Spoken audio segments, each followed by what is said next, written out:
भक्ति वेदांत स्वामी श्रील प्रभुपाद की जय। अनंत कोटि वैष्णव वृंद की जय। नामाचार्य श्रील हरिदास ठाकुर की जय। प्रेम से कहो श्री कृष्ण चैतन्य प्रभु नित्यानंद श्री अद्वैत गदाधर श्रीवासादि गौर भक्तवृंद की जय। श्री श्री राधा कृष्ण गोप गोपीनाथ श्याम कुंड राधा कुंड गिरि गोवर्धन की जय। श्री वृंदावन धाम की जय। श्री मायापुर नवद्वीप धाम की जय। श्री जगन्नाथपुरी धाम की जय। श्री श्री राधा श्याम सुंदर की जय। श्री श्री कृष्ण बलराम की जय। श्री श्री गौर निताई की जय। गंगा माई की जय। जमुना माई की जय। भक्ति देवी की जय। तुलसी महारानी की जय। गौर Premanandi. All glories to the assembled devotees. All glories to the assembled devotees. All glories to the assembled devotees. जय श्रील प्रभुपाद।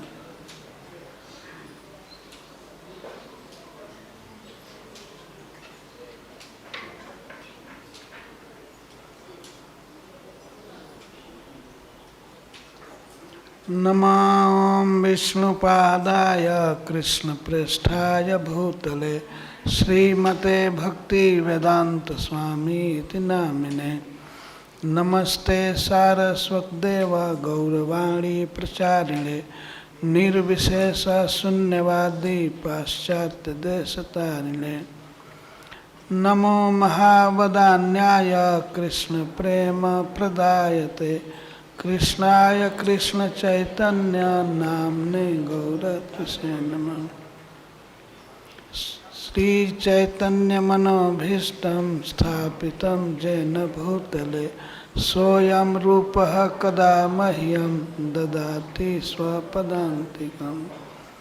वाञ्छाकल्पतरुभ्यश्च कृपा सिन्धुभ्य एव च पतितानां पावनेभ्यो वैष्णवेभ्यो नमो नमः। जय श्री कृष्ण चैतन्य प्रभु नित्यानंद श्री अद्वैत गदाधर शिवासादि गौर भक्तवृंद। हरे कृष्ण कृष्ण कृष्ण हरे हरे, हरे राम राम राम हरे हरे। ओम नमो भगवते वासुदेवाय।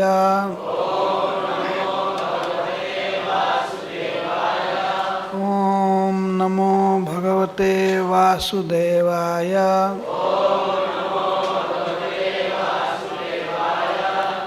यत्तद् विशुद्धानुभवमात्रमेकम्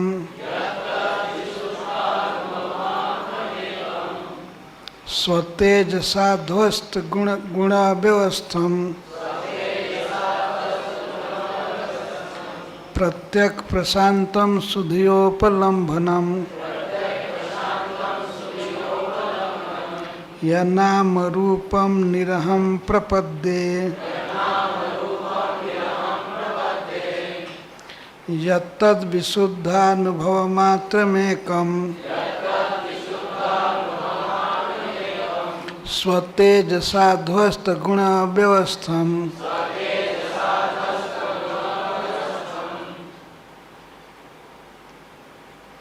प्रत्यक् प्रशान्तं सुधियोपलम्भनम् यनाम रूपं निरहं प्रपद्ये यत्तद् विशुद्धानुभवमात्रमेकम् स्वतेजसा ध्वस्त गुणाव्यवस्थम् प्रत्यक् प्रशान्तं सुधियोपलम्भनम् यनाम रूपं निरहं प्रपद्ये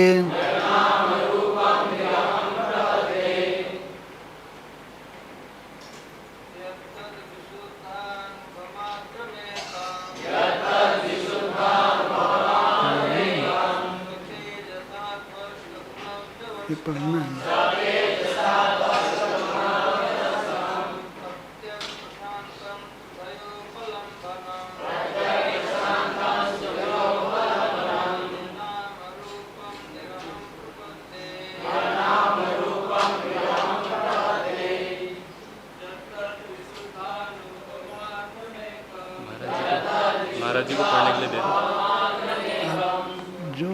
आप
विशुद्ध भौतिक प्रकृति के स्पर्श से दूर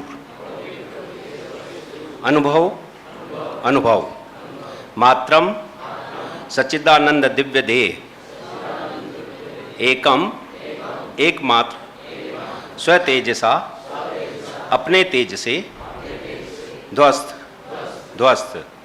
गुण व्यवस्थम गुणों का प्रभाव प्रत्यक दिव्य भौतिक नेत्रों से अदृष्ट प्रशांतम धीर विक्षोभ रहित सुधिया कृष्ण भावना से जो भौतिक कामनाओं कर्मों तथा कल्पनाओं से अप्रभावित है उपलंबनम उपलब्ध किए जा सकने वाला ही निसंदेह अनाम रूपम नाम तथा रूप रहित निर्हम अहंकार रहित प्रपद्ये मुझे नमस्कार करने दें।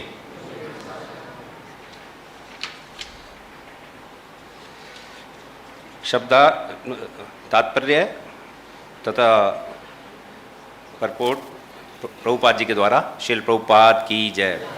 भगवान को जिनका विशुद्ध रूप सच्चिदानंद विग्रह भौतिक गुणों के द्वारा दूषित नहीं है, विशुद्ध चेतना के द्वारा ही देखा जा सकता है। वेदांत में उसे अद्वितीय कहा गया है। अपने तेजवश वह भौतिक प्रकृति के कल्मश से अछूता है और भौतिक दृष्टि से परे है, अप्रभावित है। अतः वह दिव्य है। न तो वह कोई कर्म करता है, न उसका कोई भौतिक रूप अथवा नाम है। केवल श्री कृष्ण भावना में ही भगवान के दिव्य रूप के दर्शन किए जा सकते हैं। हमें चाहिए कि हम भगवान रामचंद्र के चरण कमलों में दृढ़तापूर्वक स्थित होकर उनको सादर नमन करें। तात्पर्य, भगवान कृष्ण उन अनेक रूपों में प्रकट होते हैं, जैसा कि ब्रह्म संहिता में कहा गया है, रामादि मूर्तिषु कला नियमेन तिष्ठन् नानावतारम अकुरोध भुवनेषु किंतु कृष्ण स्वयं संभवत परम पुमानियो गोविंदम आदि पुरुषम तमहम भजामि।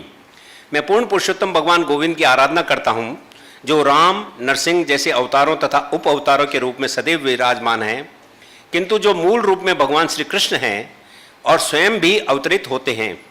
कृष्ण विष्णु तत्व हैं, जिन्होंने अपने को विष्णु के नाना रूपों में विस्तार किया है, जिनमें से भगवान रामचंद्र एक हैं। यह ज्ञातव्य है कि विष्णु तत्व को पक्षीराज गरुड़ अपने ऊपर रहन करते हैं और उनके चारों हाथों में भिन्न भिन्न आयुध रहते हैं। अतः हमें संशय हो सकता है कि क्या रामचंद्र जी भी उसी कोटि में आते हैं, क्योंकि उनको गरुड़ ने नहीं वरन हनुमान जी ने धारण किया था और उनके न तो 4 भुजाएं थी, न ही उन्होंने शंख चक्र गदा पद्म धारण किया था। अतः इस श्लोक से यह स्पष्ट हो जाता है कि रामचंद्र तथा कृष्ण में अंतर नहीं है। रामादि मूर्तिषु कला, यद्यपि श्री कृष्ण मूल श्री भगवान हैं, किंतु श्री रामचंद्र जी उनसे भिन्न नहीं हैं। भौतिक गुणों से अप्रभावित रहने के कारण भगवान रामचंद्र जी प्रशांत है। जब तक श्री भगवान के प्रति अगाध प्रेम नहीं होता, तब तक भगवान रामचंद्र की दिव्यता का महत्व समझ में नहीं आता। उन्हें भौतिक चक्षुओं से नहीं देखा जा सकता। चूँकि रावण जैसे असुरों के दिव्य दृष्टि नहीं होती, अतः वे भगवान रामचंद्र को सामान्य क्षत्रिय राजा मानते हैं। इसलिए रावण ने उनकी नित्य अर्धांगिनी सीता देवी का अपहरण करना चाहा, किंतु रावण सीता देवी को उनके वास्तविक रूप में नहीं ले जा सका। और जो ही रावण ने उनका स्पर्श किया, उन्होंने भौतिक रूप तो उसे समर्पित कर दिया, किंतु अपने मूल रूप को बनाए रखा जो उसकी बुद्धि से परे था। इसलिए इस श्लोक में आगत प्रत्यक प्रशांतम यह सूचित करता है कि भगवान श्री रामचंद्र तथा उनके स्वतेज स्वरूपा अर्धांगिनी सीता देवी भौतिक शक्ति के प्रभाव से अपने को विलग रखते हैं। उपनिषदों में कहा गया, यह ऐसे वृणते तेन लभ्य है। परमात्मा का दर्शन उन्हीं को होता है जो उनकी भक्ति से ओतप्रोत हैं। ब्रह्म संहिता में 5:38 में कहा गया है कि प्रेमांजन चरित भक्ति विलोचनेन संतः सदैव हृदयेषु विलोकयन्ति यम श्याम सुंदरम चिंत्य गुण स्वरूपम गोविंदम आदि पुरुषम तमहम भजामि। मैं उन आदि पुरुष गोविंद का भजन करता हूँ जो उन भक्तों द्वारा सदैव देखे जाते हैं जिनकी आंखों में प्रेम रूपी अंजन लगा होता है। वे भक्त के हृदय के भीतर अपने नित्य श्याम सुंदर रूप में देखे जाते हैं। इसी प्रकार छांदोग्य उपनिषद में कहा गया, एतास्ति स्त्रोत देवता अनेन जीवेन है। यहाँ अनेन शब्द से आत्मा एवं परमात्मा का अंतर बताया गया है। त्रिस्तो देवता से यह सूचित होता है कि जीव 3 देह भौतिक तत्वों अग्नि, पृथ्वी तथा जल से बनी हुई है। यद्यपि परमात्मा जीवात्मा के हृदय में प्रवेश करता है जो भौतिक शरीर कहलाता है, किंतु जीवात्मा की देह से कोई सरोकार नहीं रहता है। इसलिए परमात्मा को अनाम रूपम निर्हम कहा गया है। परमात्मा की कोई भौतिक पहचान नहीं है, किंतु जीवात्मा की होती है। जीवात्मा अपना परिचय भारतीय, अमेरिकी या जर्मन कहकर के दे सकता है, किंतु परमात्मा का ऐसा कोई भौतिक नाम नहीं होता। जीवात्मा अपने नाम से भिन्न रहता है, किंतु परमात्मा ऐसा नहीं है। उनका नाम और वह स्वयं एक है। निरम का यही तात्पर्य है। इसको तोड़ मरोड़ कर यह अर्थ नहीं निकाला जा सकता कि परमात्मा अहंकार रहित या स्वरूप विहीन है। उनका परम दिव्य स्वरूप है। श्री जीव गोस्वामी ने यही व्याख्या दी है। विश्वनाथ चक्रवर्ती ठाकुर ने भी एक दूसरा ही विवेचन किया है, जिसमें निर्हम का अर्थ है निश्चयेन अहम। निर्हम का यह अर्थ नहीं है कि भगवान के कोई स्वरूप नहीं, वरन अहम शब्द पर बल देने से यह सिद्ध होता है कि भगवान का अपना स्वरूप है, क्योंकि निर का अर्थ केवल नकारात्मक न होकर के पुष्टि करने वाला भी होता है। जगत गुरु शील प्रभुपाद की जय। हरे कृष्णा। कृपया आप आगे की तरफ आ जाएं ताकि पीछे जो भी कोई भक्त आया आराम से बैठ सके। और दूसरा, अपने मोबाइल फ़ोन जरा स्विच ऑफ कर दीजिएगा, क्योंकि इससे विक्षेप होता है। हरे कृष्ण।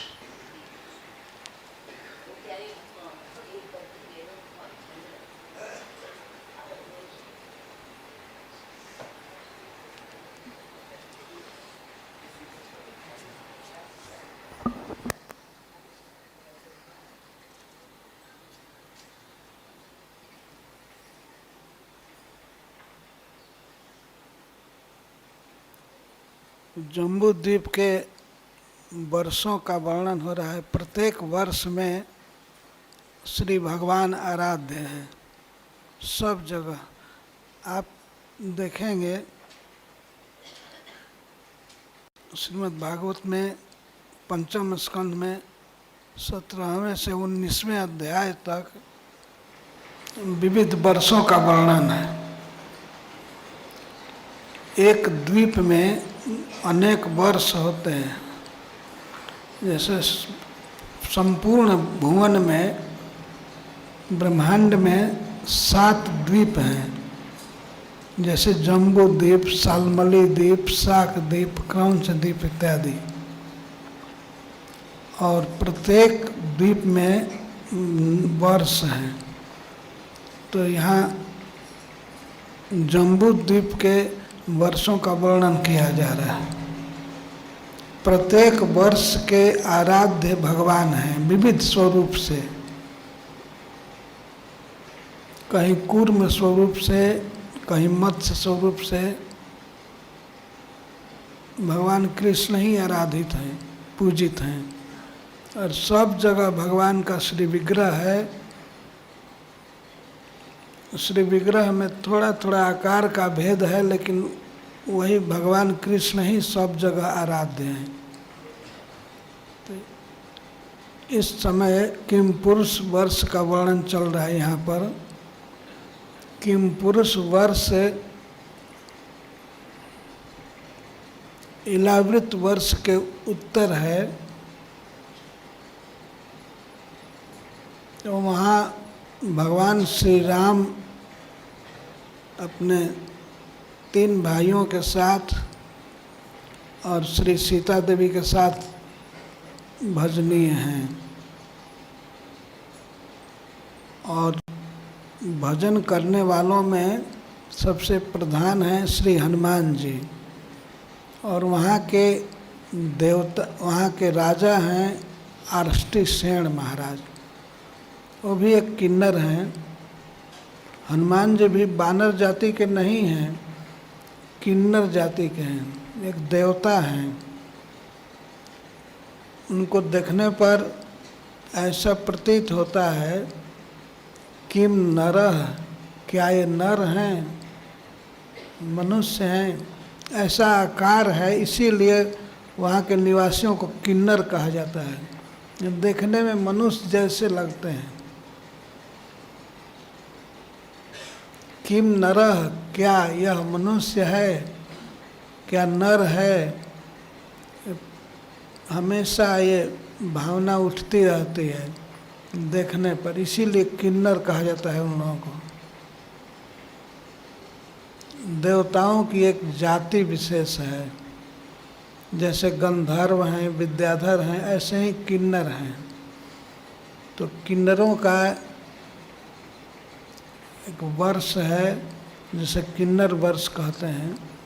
तो वहाँ श्री हनुमान जी भगवान की नित्य सेवा में रहते हैं, और वहाँ के वासी गंधर्वजन बड़े ही सुंदर सुरीले राग में गाते हैं भगवान राम का जस और कथा कहते हैं। तो हनुमान जी अन्य किन्नरों के साथ उसे बड़े प्रेम से सुनते हैं और स्वयं गाते भी हैं। स्वयं चेदम गायति,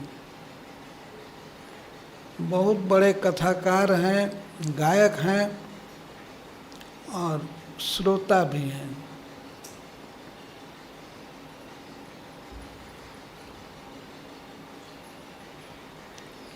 किन्नर लोक के स्वामी हैं आरष्टी सेन, वो किन्नरों में सबसे श्रेष्ठ हैं। तो हनुमान जी उनके साथ भगवान राम की कथा सुनते रहते हैं। सुखदेव गोस्वामी कहते हैं कि भर्तृभगवत कथाम उपशृणोति चाइदम गायति।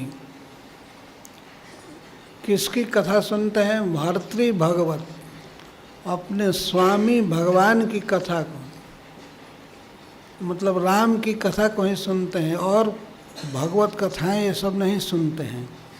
जैसे श्री नारद जी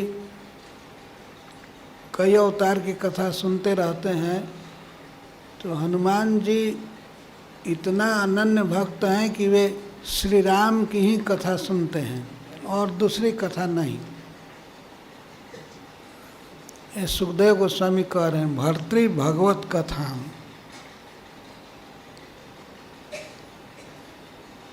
अपने स्वामी भगवान की कथा को सुनते हैं, मतलब राम कथा, दूसरी बात नहीं सुनते हैं।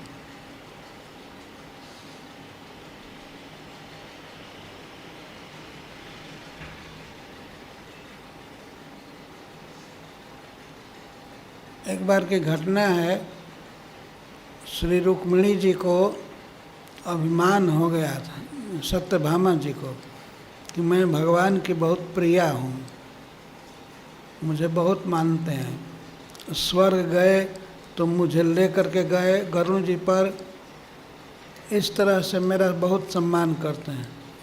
अभिमान हो गया था। तो भगवान उनका गर्भ शांत करने के लिए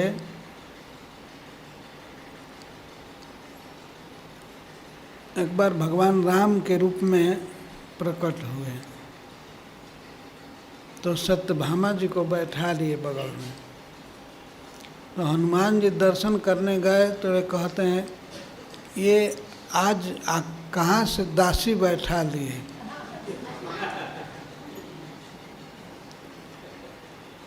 सीता जी के बदले सत्यभामा जी को बैठाए थे भगवान। तो हनुमान जी कहते हैं कि ये दासी कौन है। तो इस तरह से सत्यभामा जी का गर्भ शांत हुआ।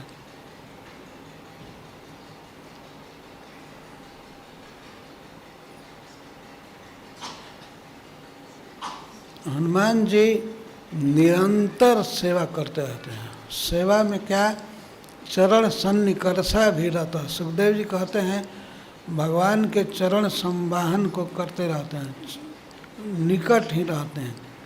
चरण रखने की चौकी रहती है, वहीं रहते हैं और सर्वदा सेवा में लगे रहते हैं। हनुमान जी का अपना कोई परिवार नहीं है, अपना कोई बंधु बांधव नहीं है कि यहाँ सेवा करके और परिवार देखेंगे। पूर्ण समर्पित हैं।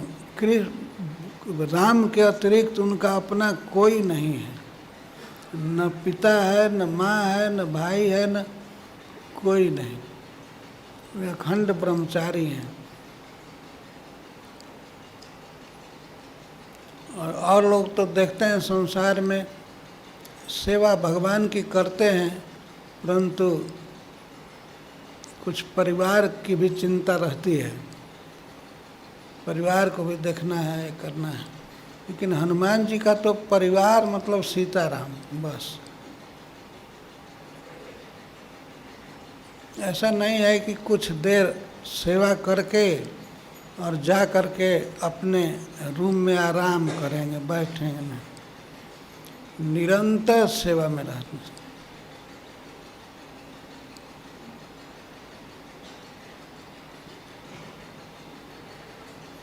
भगवान राम में कितना वे अटैच्ड हैं, एक कथा द्वारा इसको पुष्ट किया जा सकता है। जब भगवान राम लंका विजय कर लिए, लंकेश रावण का वध कर दिए और अयोध्या में लौट आए, तो भगवान राम का राज्याभिषेक उत्सव था, बहुत बड़ा उत्सव। जो भगवान श्री राम सीता जी के साथ दिव्य सिंहासन पर बैठे थे और बगल में भरत जी, लक्ष्मण, शत्रुघ्न सब खड़े थे। गुरु वशिष्ठ जी थे, सारा समाज जुटा था और अमात्य भी सब जुटे थे और मंत्री भी। अमात्य कहते हैं जो कर्मों में सहायक होते हैं राजा को, और मंत्री कहते हैं जो बुद्धि देने में सहायक होते हैं, विचार देते हैं। तो मंत्री और अमात्य सब वहाँ जुटे थे। भगवान राम बहुत बड़े सिंहासन पर बैठे थे। तो राज्य से, अयोध्या प्रांत से ही नहीं, बहुत दूर दूर से बड़े बड़े देवता लोग भी भगवान को उपहार दे रहे थे।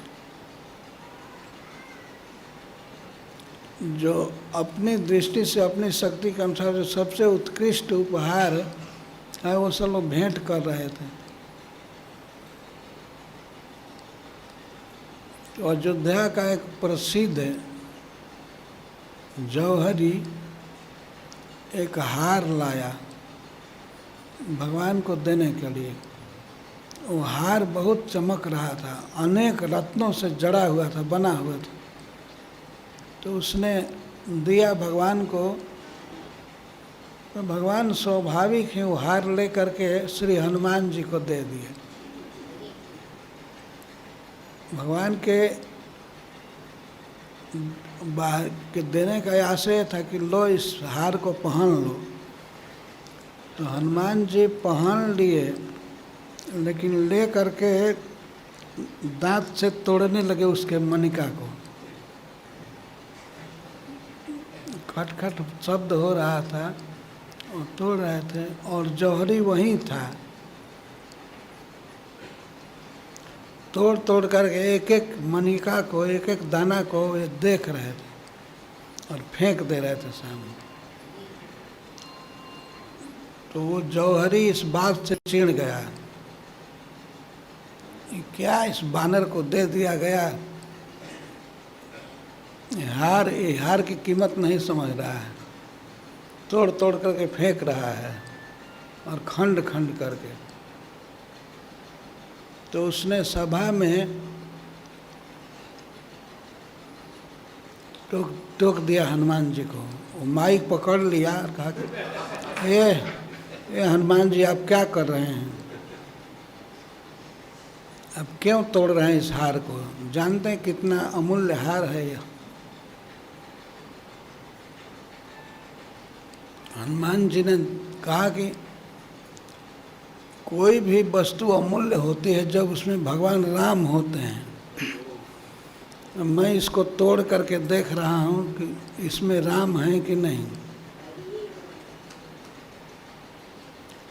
तो उसने चैलेंज कर दिया जौहरी ने, क्या तुम्हारे देह में राम हैं?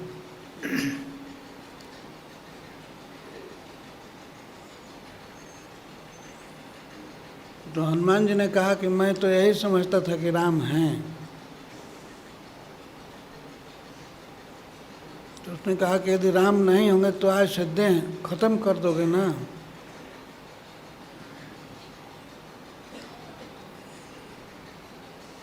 तो उसके चैलेंज से मारुति नंदन ने अपने छाती को फाड़ करके सबके सामने दिखाया, सीताराम जी भीतर विद्यमान थे।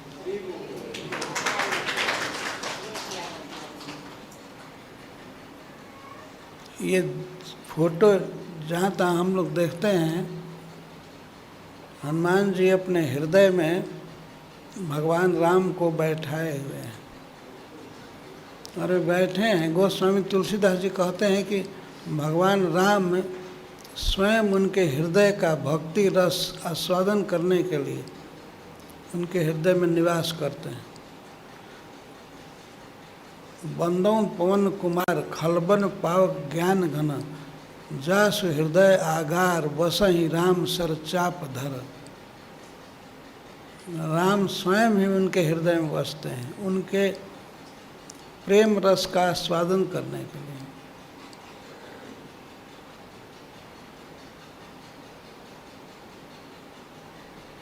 तो ऐसे हनुमान जी गंधर्वों के साथ भगवान की कीर्ति गा रहे हैं, तो भगवान के स्वरूप का वर्णन कर रहे हैं। यत्तद् विशुद्धानुभवमेत मात्र मेकम, यत जो विशुद्ध अनुभव मात्र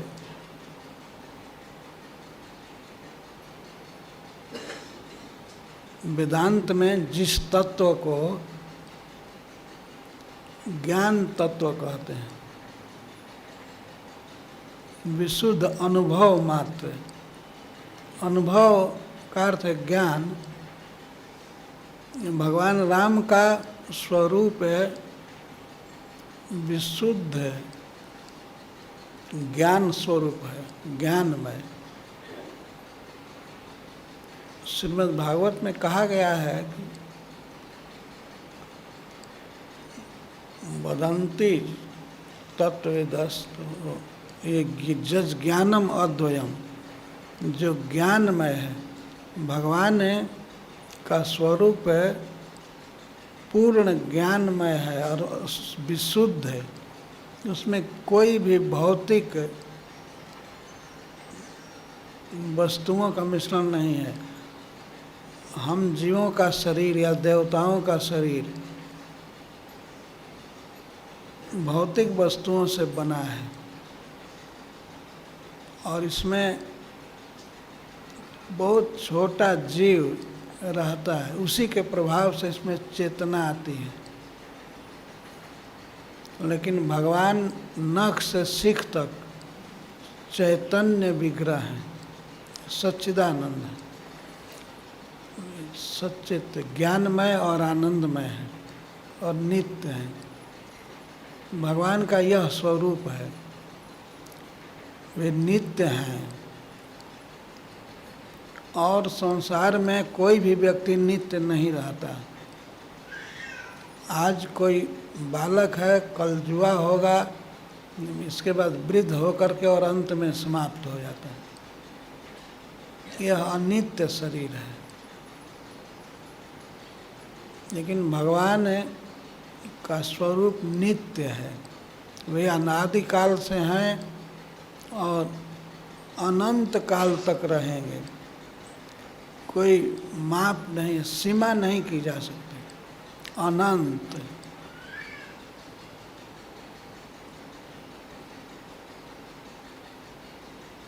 और इसके साथ ही वो जो भगवान का श्री विग्रह स्वरूप है, वो चित्त ज्ञानमय है, नख से शिख तक संपूर्ण ज्ञान है, ज्ञानमय है। ऐसा नहीं कि उसमें उनके शरीर में ज्ञान होता है। जैसे हम लोगों को अपने जड़ शरीर में कुछ ज्ञान होता है, कुछ अनुभव होता है, लेकिन ऐसा नहीं है भगवान का स्वरूप। उनका शरीर स्वयं ही ज्ञान घन है और आनंदमय है, नित्य है, आनंदमय है, ज्ञान घन है। इसीलिए उनको सत चित आनंद कहते हैं, सच्चिदानंद, सच्चिदानंद श्री विग्रह।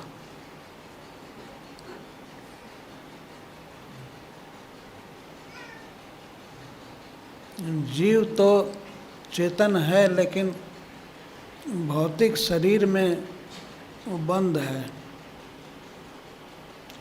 वो कोई चीज़ सुनता है, देखता है, लेकिन सीमित इंद्रियों से। आँख से देख सकता है, कान से सुन सकता है, परंतु भगवान का पूरा श्री विग्रह शरीर किसी भी इंद्रिय का काम कर सकता है। वो पीठ से देख सकते हैं, पैर से काम कर सकते हैं, हाथ से कुछ भी कर सकते हैं।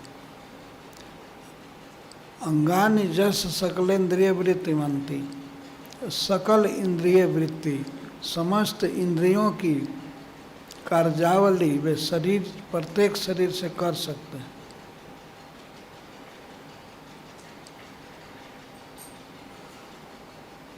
भगवान को कोई आवश्यकता नहीं पड़ती है कि वे भोजन को हाथ से सानेंगे और मुख में रखेंगे तब खाएंगे। वे आँख से ही खा लेते हैं। उनका प्रत्येक अंग शरीर का, प्रत्येक इंद्रिय का काम करता है, सर्वेंद्रिय का काम करता है। तो वेदांत में भगवान के जिस स्वरूप का वर्णन किया गया, जिसे ब्रह्म कहा गया है, वही भगवान श्री राम का स्वरूप है। भगवान श्री राम ही ब्रह्म है, पर ब्रह्म है।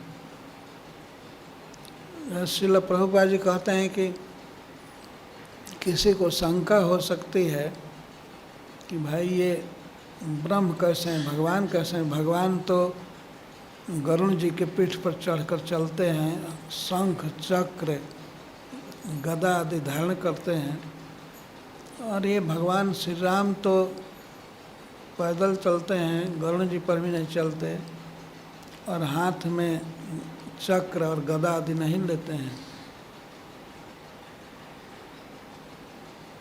ये शंका हो सकती है। तो श्रील प्रभुपाद जी कहते हैं कि इस पर शंका नहीं करनी चाहिए।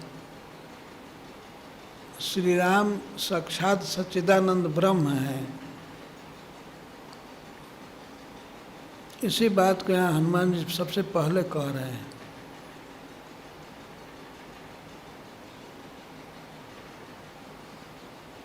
यत और तत्, जो स्वरूप वेदांत में कहा गया है विशुद्ध ज्ञान तत्व, वही जिनका स्वरूप है भगवान श्री राम का। जतत विशुद्धानुभव मात्र में कम, केवल ज्ञान मात्र है। अनुभव मात्र मतलब ज्ञान मात्र। मात्रा का अर्थ है स्वरूप है।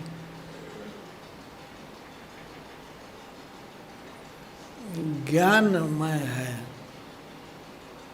भगवान के शरीर में कहीं भी देखने में लगता है कि यहाँ ये आँख है, केस है, नख है, सब, लेकिन सब जगह केवल ज्ञान है, केवल आनंद है। प्रभु मूर्ति कृपामयी है।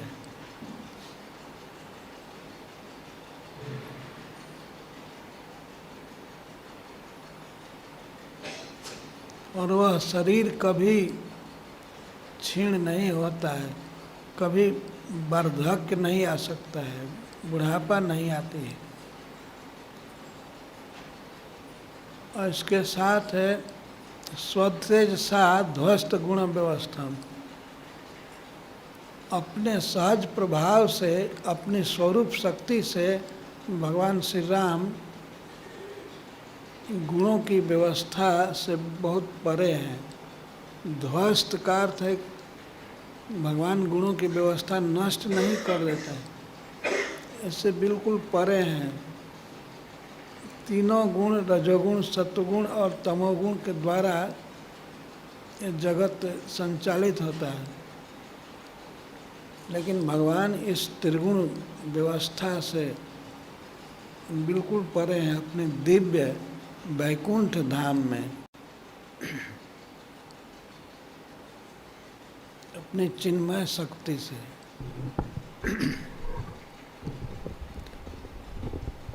स्वतेजसा ध्वस्त गुण व्यवस्था। स्वतेजसा का अर्थ है जो भगवान का अपना प्रभाव है, उस प्रभाव से प्रकृति के गुणों से बिल्कुल पार है।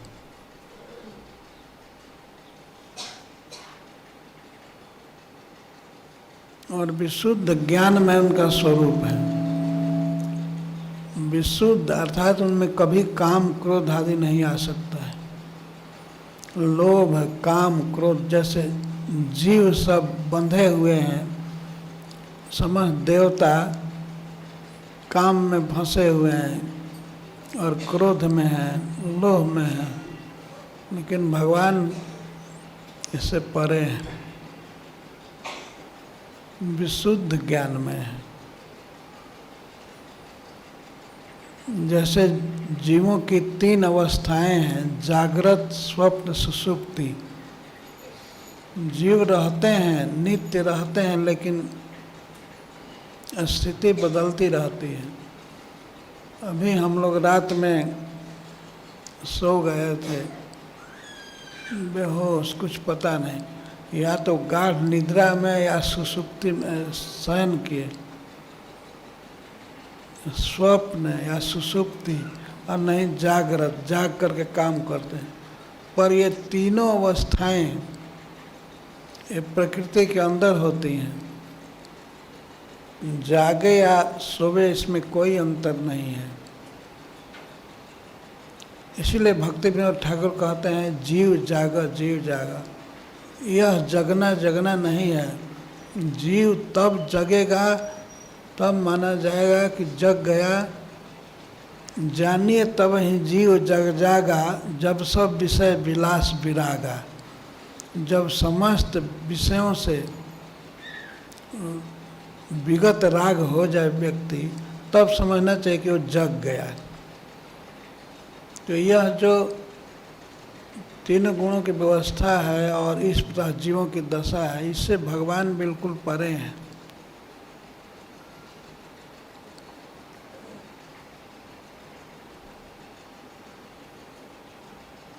रामायण में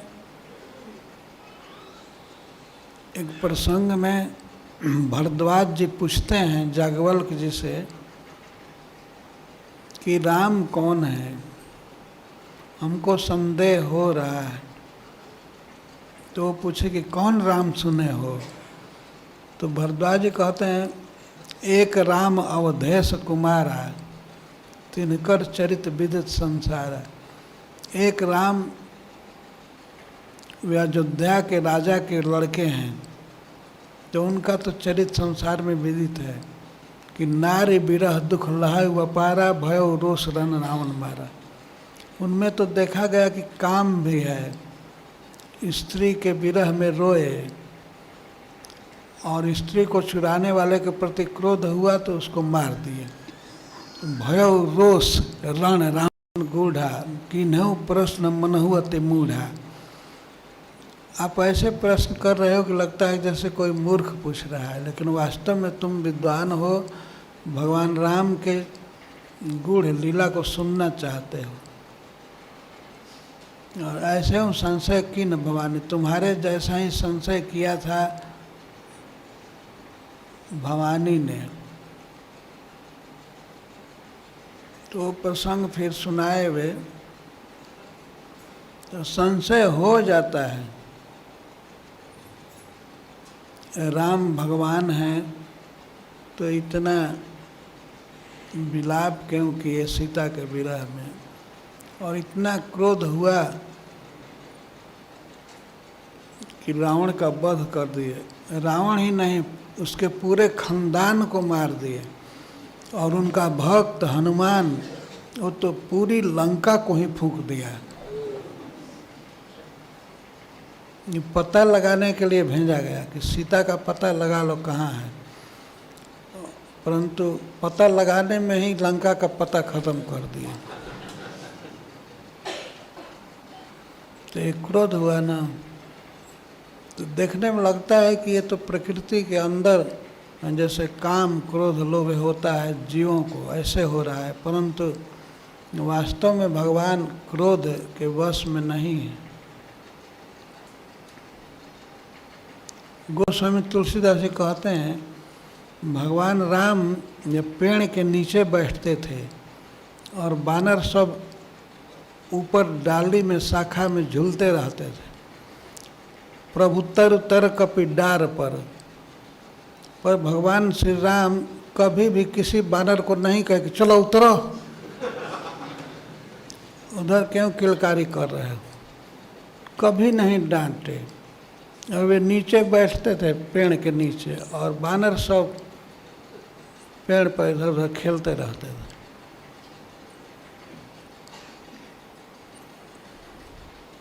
और रावण पर भी क्रोध नहीं किया भगवान ने, उसको कितना समझाया। स्वयं हनुमान जी गए थे, समझा रहे थे, अंगद जी गए, लक्ष्मण जी ने एक पत्र लिखा था। किसी मनुष्य से गलती हो जाती है पर अभी भी क्षमा मांग लो, सीता को लौटा दो, सब गलती माफ हो जाएगी। उसके प्रशस्त मंत्री ने भी समझाया, उसकी पत्नी मंदोदरी ने कई बार समझाया, सीता को लौटा दो लौटा दो, लेकिन वो नहीं माना। भगवान राम ने बहुत सहा, पर बिल्कुल जब सीमा पार कर गई गलती की, तब उन्होंने मारा। और मारा तो उससे उसका कल्याण हुआ और समग्र विश्व को शांति मिली।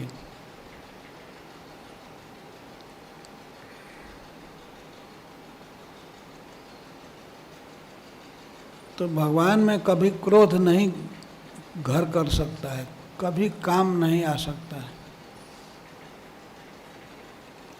यह उनकी लीला है, लीला में सब कार्य करते हैं, लेकिन लीला भी सच्चिदानंदमयी है।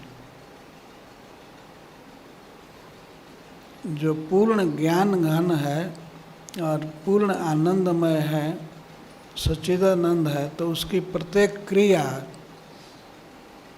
प्रत्येक विचार, सब कुछ सच्चिदानंदमय रहेगा। और लीलाएं ऐसी होती हैं कि भ्रम में पड़ जाता है व्यक्ति।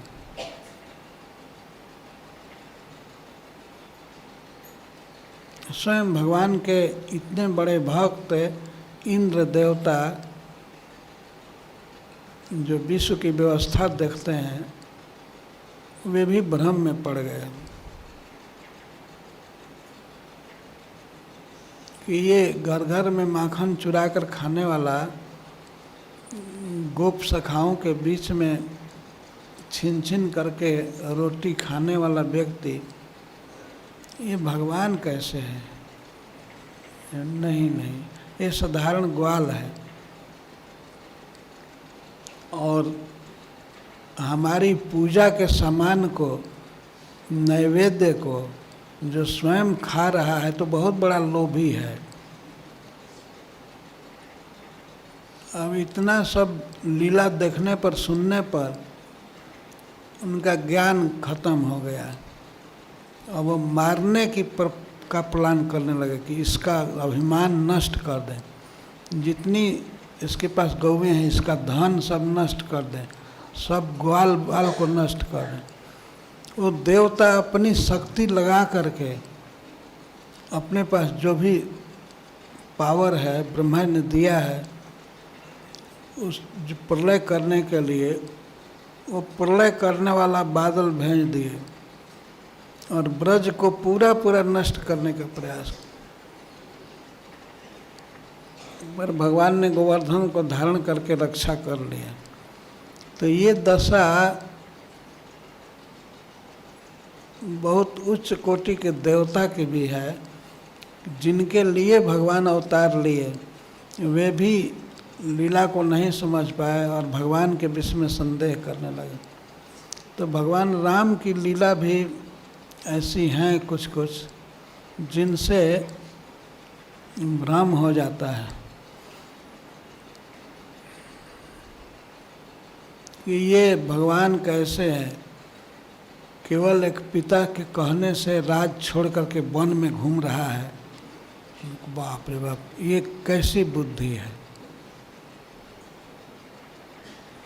और वन में गया, किसी ने स्त्री को चुरा लिया, इसके बाद हाय हाय करके पेड़ से पूछ रहा है, पक्षियों से पूछ रहा है, नदी से पूछ रहा है। एक ऐसा भगवान है। और तो और भगवान शिव की पत्नी को भी भ्रम हो गया। तो आजकल की स्त्रियों को या पुरुष को भ्रम हो राम के विषय में, तो कौन आश्चर्य है। इसीलिए भगवान के बारे में खूब सुनना चाहिए, सुनने से ज्ञान होगा, भगवान राम समझ में आ जाएंगे। और भगवान राम की कथा सारे संदेह को उड़ा देती है। राम कथा सुंदर करतारी, संशय विहंग उड़ावन हारी।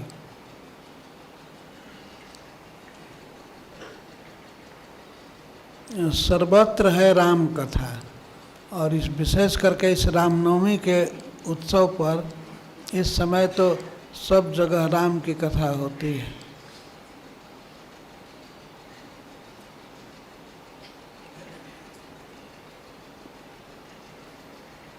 अतः हम मनुष्य जीवन पाए हैं तो इसमें हमारा यही मुख्य काम होना चाहिए। भगवान के विषय में हमें सुनना है, उनकी कीर्ति को प्रसारित करना है, गाना है। ऐसा करने से ही मानव समाज सुखी होगा। भगवान श्री राम का चरित्र सबके लिए मंगलमय है।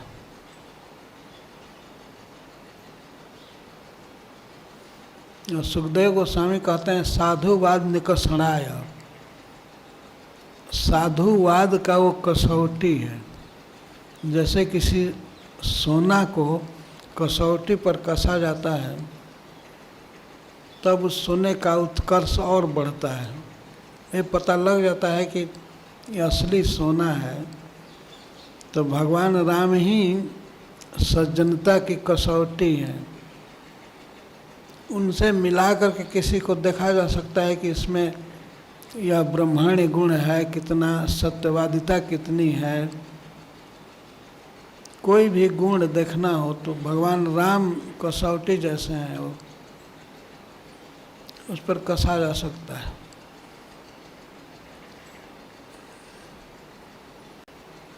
भगवान राम आदर्श पुरुष हैं, मर्यादा पुरुष।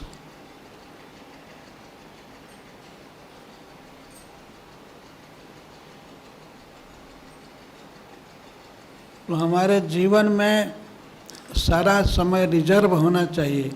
भगवान के विषय में हमें पढ़ना है, भगवान के विषय में हमें सुनना है। श्रील प्रभुपाद जी इस बात को कहते हैं।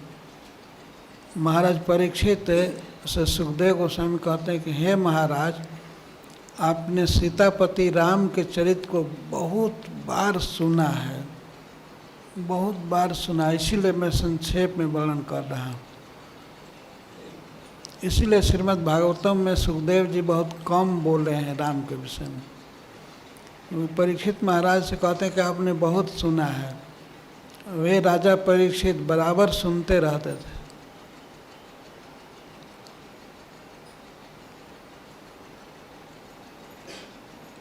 तो हम लोगों को ये सुविधा है, अंग्रेजी भाषा में पढ़ सकते हैं या हिंदी में, संस्कृत में, बांग्ला में, तेलुगु में, सब जगह रामायण है। भगवान राम की कथाएं सर्वत्र फैली हुई हैं। उससे पढ़ना चाहिए और सुनना चाहिए।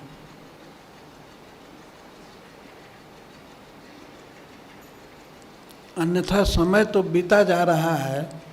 मनुष्य जीवन थोड़े काल के लिए मिला है और उसमें भी रोग, दुख, सुख, भूख, प्यास सब लगे हुए हैं।